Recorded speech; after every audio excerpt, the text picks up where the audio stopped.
Yo, what it do? It's your boy T-Lee, and I'm back with another fiery action from your boy Tommy G. Today we're going to be taking it down to Chicago, my city, my hometown. The hunt for Chicago's deadliest serial killer. Tommy G, be safe, bro. I kind of be scared for him sometimes. I be feeling like something going to happen on camera one day. But you know what I'm saying? Just be safe, bro. But gonna tap in, man. My city looks beautiful, man. I love my city, even though every city got a every city got a hood, Dozens serial of killers women and stuff. strangled or asphyxiated. Their cases remain unsolved. Serial killer on the loose. Come on, what the fuck? I didn't even say nothing about that. In a garbage can just like this, in this alley, 20 years ago. Their bodies were found in vacant lots, abandoned buildings, and alleys, dumped in garbage cans, and some even set on fire. Why do you think they specifically targeted Have you ever been abducted? Yeah. He killed so many women, he don't know how many. Is there one of these killers that you think is doing the lion's share of the killing? Yes.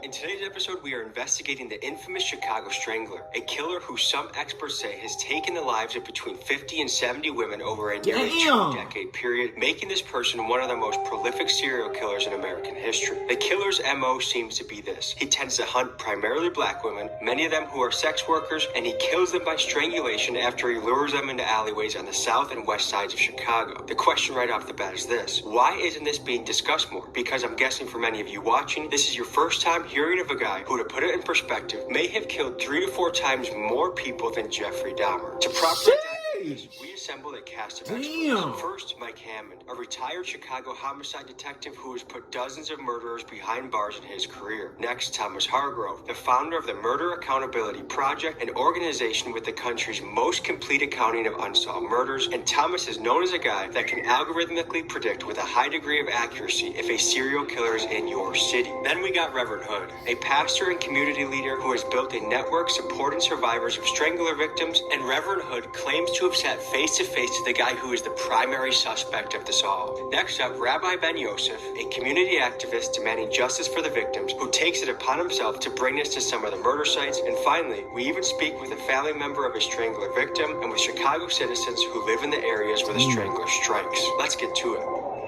Y'all be safe out there, man, for real, man. This is crazy, man, especially you ladies out there. We're going to Be meet a safe out community there. leader who's been tracking down these murders, trying to bring justice to these victims and their families. In fact, we're very close to a murder site where a murder happened 20 years ago in this alley behind me, and we're going to look into that. How many of these 20 murders years are ago, I was like, Pretty much I was all sure. of them have been unsolved. And how many are we talking? We're talking 51 plus.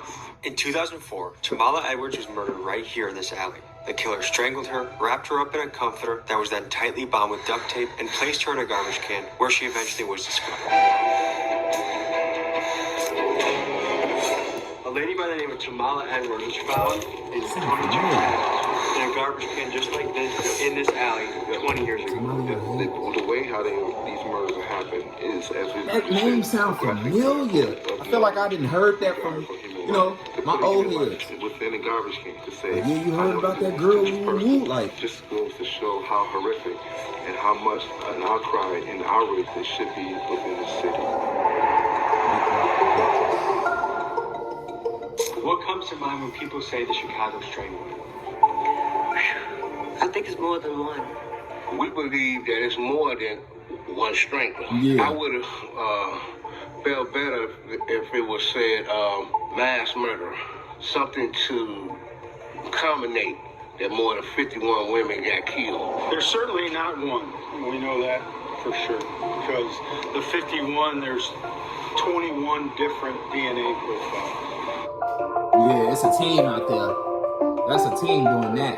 We found that the overwhelming majority of these homicides involved women who were strangled or asphyxiated, and their bodies were left out of doors, often in abandoned buildings, empty alleyways. I think something happens to wake that demon up that's in their cranium. And once that demon is woken up, then it goes on the bed of killing women. On the quest to build a profile of who this killer is, let's reference one of the most popular serial killer prediction frameworks, the McDonald Triad, created by psychiatrist John McDonald and used by famous serial killer hunters like Special Agent John Douglas. The three behaviors noted in this theory are obsessive fire setting, persistent bedwetting, and cruelty towards animals. This theory has faced pushback by researchers, but what it hones in on is the question on everyone's mind, which is if we can determine the common factors of serial killers, will we be better able to stop and apprehend serial killers before they go too far? And they won't stop until that man and their brains settle down. Her life matters, that there should be closure for her, and that she should not be silenced because of this, that the community should rally around her because her voice has been silenced. It's very strange to be in a location, the exact location that you know someone has lost their life in a struggle. You can say whatever you want about her occupation, but she was another human living life, trying to make money and trying to provide.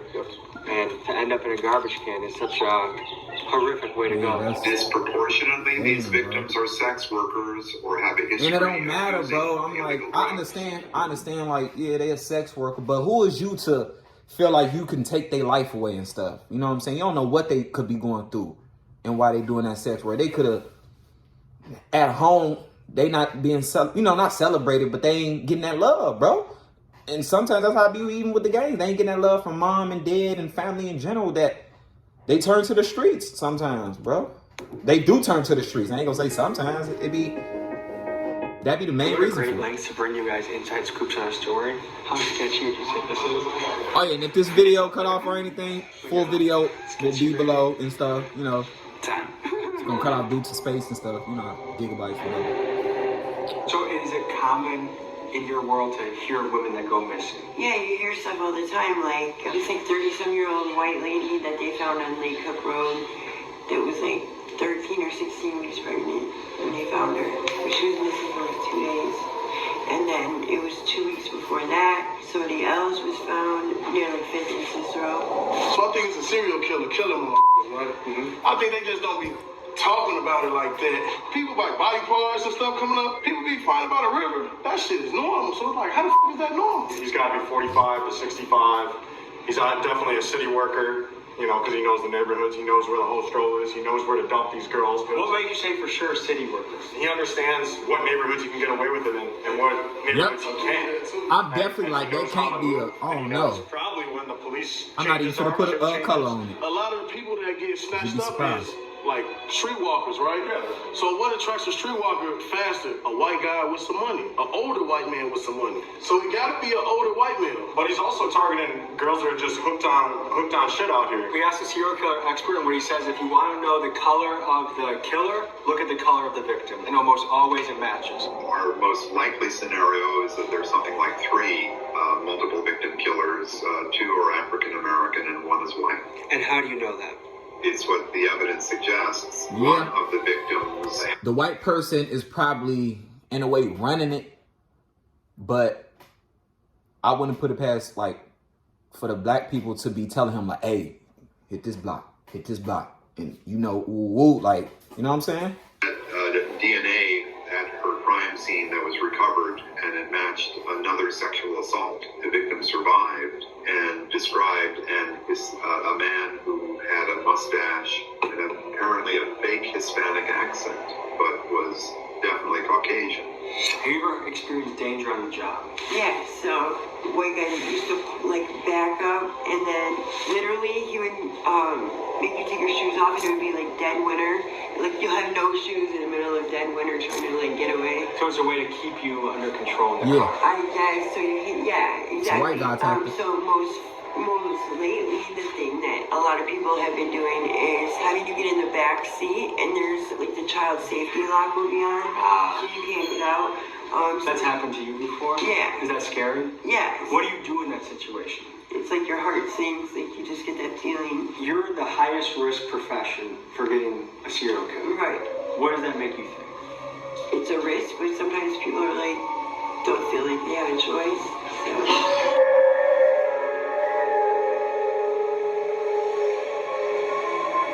Oh God, you can never know. Hey. Just on the alley over there. You Makala could Williams. never know, bro. Was killed just down here. She was The killed. crazy thing is, it could be a normal Do you know person anything literally about this walking particular past, killing living or a this normal particular life. victim? Yeah, I do. Pretty sad story. She was in foster care most of her young life. It's alleged she was sexually abused in foster care. She would come back up here to Chicago, and then she's an 18-year-old on her own, and she starts. I definitely know what in that's the over streets, there. So many victims of sex trafficking, they left home. They were runaways who apparently thought that they had had enough. That's over there.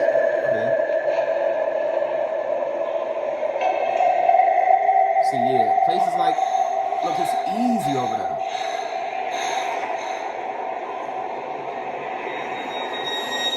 So this was 20 years ago, so this building may have not... This is much cleaner than it was then. The store was open, and she was actually found in a bag, like a duffel bag, like a laundry bag. Almost impossible. You think looking at it, you get a body in there. Continue to fight for you and stand with you. And do whatever I can to make sure your name is not forgotten. How do we bridge the gap that people want to work with police, people feel comfortable with police are more equipped to do their job? What do you guys think about some of those things? I don't think there's a disregard for activists such as myself to work with detectives. I do work with detectives and police on these issues. Will you be looked at as a snitch if you work with detectives and police? Could be, but the fact is, my job is to bring justice. That's what we stand on. Oh, God. Let's talk about why Chicago is the perfect hunting grounds for a serial killer to lurk. The truth is, Chicago has an unacceptably low homicide clearance rate. And for reference, a clearance rate refers to the percentage of criminal cases that are solved. How would you rate the Chicago PD performance in finding the perp? I think you're always trying to do your best, and you're trying to. No life has, to me, the people I worked with, no life has more or less value than another, because you're always talking to the victims' families, so you're trying to always do the best you can. Historically, Chicago's homicide solve rate has been concerning. In 2016, the city reported a clearance rate of just 21%, which is much lower than the national average of 60% at that time. In other words, 80% of the time, the murderer gets away. That is insane. The cycle keeps getting worse and worse. Worse, and it spans, and then we have another 20, 30 years in these cases and not getting solved because of distrust. I don't see the Chicago Police Department doing anything really proactive. They don't care. Policemen are just simply afraid. They don't care. I'm gonna let you know that now. Prosecuted or thrown on the bus just for trying to do their job. 5,000 police investigations in Illinois are awaiting DNA test results. The backlog is huge, and today at a hearing, lawmakers demanded action on 50 unsolved strangulation cases that could be the work of a serial killer. My theory is this: the Chicago Strangler has been able to remain undetected for so long because he operated in a perfect storm. First, his victims. He targets women in poor communities working vulnerable jobs like sex work. Sadly, the people he kills don't seem to generate the same uproar that a brutal murder of a suburban lady would. Next, he kills in neighborhoods that already have high crime, thereby allowing his crimes to blend in better due to the police being overloaded with cases to work. And finally, these neighborhoods are places where police trust is quite low, which leads to a general lack of collaboration of citizens willing to work with police and give them helpful information to help solve the crime. What do you guys think in the comments? Have you ever been abducted? Yeah.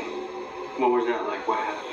So I guess there was like three Let me brothers. know in the comments what y'all think about this, bro. Kidnapped me, brought me back to like this house. I guess they were selling drugs out of because they had like the windows boarded up and nothing on the door or whatever. And literally kept me there. I was there 3 days and just like the guy wouldn't leave, and I just had to I couldn't leave. Like I think I got McDonald's like one time, so he ended up leaving, and the door guy or person whoever was working the spot, I literally just like threw the board and went flying. He started chasing me. There's like ice.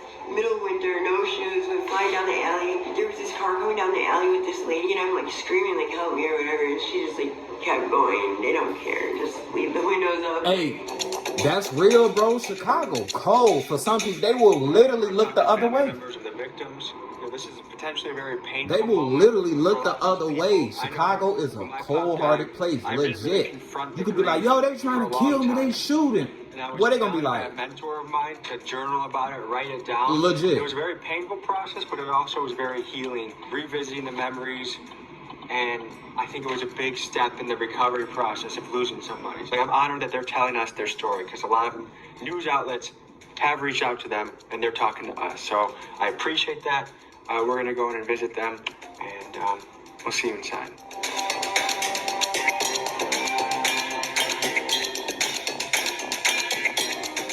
You know, I was involved in as far as from the homicide detective input thing, but the impact of the families, as Mike knows, you know, and he's taking it to a whole nother level. But all detectives know we have to make those phone calls at 3 o'clock in the morning. And God bless you if you never had to make those calls or face-to-face. I don't even say calls, really face-to-face meetings for the most part and stuff, where you have to, you know, give this bad news to people and stuff. And it's like, that's probably like one of the hardest parts of the job. Can you imagine this young lady, how her life trajectory has changed, you know, not having her mother here since she was 9 years old. Damn. My heart goes out to her for real, bro. Well, my mother meant the world to me. I love and I really miss my mom. It's more so in the back of my mind because I really don't try to think about it, because it's just so painful just knowing that it is someone out there possibly that's responsible for the death of my mom, and also 50 other women. I want her to be remembered as a loving, caring, free spirit, very fun to be around person that loves her children.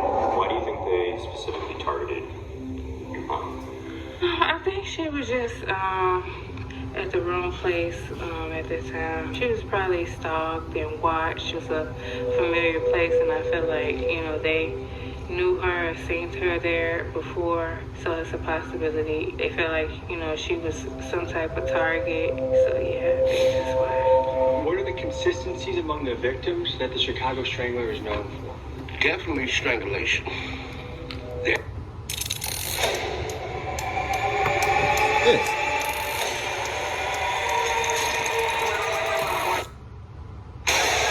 They have been known for body parts missing, torsos. On the west side of Chicago, it was in a 2-mile radius, the victims he killed.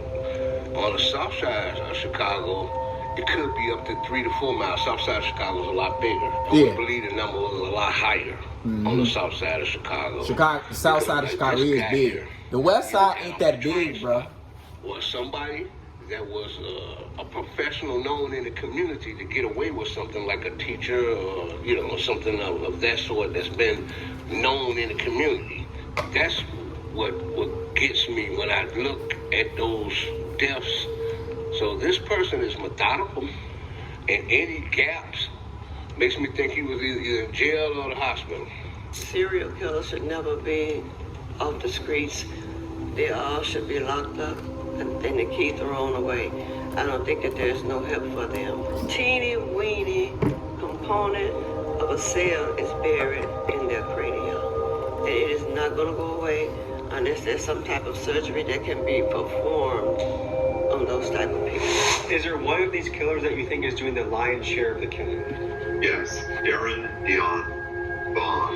Darren Dion Van shocked the nation in 2014 when police arrested him for the murder of Africa Hardy in Hammond, Indiana. But what began as a single case quickly unfolded into something much darker. Van confessed to killing at least 6 more women, leading investigators to his victims' remains in abandoned homes across Gary, Indiana, thereby earning him the nickname of the Gary Strangler. But is it possible that Darren could also be the Chicago Strangler? In his confession, Van hinted that he had been killing for nearly 20 years, and his style of killing matches with the MO of the Chicago Strangler. Many experts, like Thomas Hargrove, think that Darren could very well be responsible is messed up. Y'all be worried about the wrong thing. The system be worrying about the wrong thing, bro. Y'all be worrying about raising taxes and all. Y'all put so much effort in that, but don't even put that effort into like really figuring out these cases and stuff. Like, this is crazy, bro. Boarding the train from Gary, getting out at a You definitely gotta be safe on the train. You can't get on the train. Certain trains you can't get on at night. It'd be best you catch an Uber. Interviews with the police, Van claims to have victims across multiple. Shoot, even an Uber, you gotta be safe. These days, you gotta keep one on you. For real. And Darren Vaughn told police in Hammond, Indiana, he's made a lot of mistakes. For 5 in California. How many in North Carolina? 1 in 9 states. Texas, I think there's Doing a 2. tour. At least 2 in Milwaukee, and there's 3 in Minnesota. I'll say about 7 in Detroit. How many in Chicago? Chicago is a lot. One of the goals is Damn. Okay, what about if he landed though? What about if he did do okay? Well, what about if he taking up for the rest of it? Pointing towards Darren, You don't want to get. we sent him a letter, and we reached out to the Indiana Department of Corrections portal in attempts to reach him. Now, we have no idea if the letter that we sent to Wabash Correctional to Darren made it to him. Maybe it didn't make it past security. So we're still waiting for a response so that we can pursue those leads further. A theory of why Darren's claim to get like you, Tommy G. Goofy ass is car. that Indiana investigators wanted to lock him away with certain Idiotic ass guy. You have a accumulating However, experts like low brain Detective cells. Hammond would Right. argue that Darren could not have possibly killed all these women. The Chicago Strangler is thought to have killed till 2018, and Darren, arrested in 2014, was already locked away in prison. And secondly, because of the multitude of DNA samples found in the victims, leading Mike to think that we are dealing with multiple killers. The problem is, with many of the victims being prostitutes, being found with multiple DNA samples is to be expected and just further complicates tracking down the killer. You had a conversation with Darren Dion Van, who some say is the Chicago Strangler, or one of the guys responsible for most of the bodies. Tell me about your conversation with him. He had no problem with talking about the girl she killed in Gary, Indiana, which is exactly 40 minutes from here. Gary, Indiana is across the street, basically, right? Yeah. But when he Indiana talks is about not that far from see, Chicago. he killed so many he can't remember. That's And a joke. look at this man, this young man in his face that was part of the armed services that looked like he wouldn't even swat a fly. Yep. Tell you he don't know how many people he killed. It's Them be the main people that be doing them. That be high. let me They tell you, wouldn't even. I know. We're talking about 51. I know it's more than 85. There's no connection to all 85, but there's still 85 women that's been killed. All right, y'all, man. Ended up cutting out, yeah. So y'all already know. Y'all, I'm gonna put the full video below. Appreciate y'all for watching. Make sure y'all tap in. You know what I'm saying? We're on a roll to 100K subscribe. Let me know in the comments what y'all think of this, man. Let me know in the comments right now what y'all think about this, man. Do y'all think the system is like effed up? Like, you know what I'm saying? But appreciate you watch. Appreciate y'all for watching. I love y'all, man. We're on the road to 100K subscribers, and I'm out.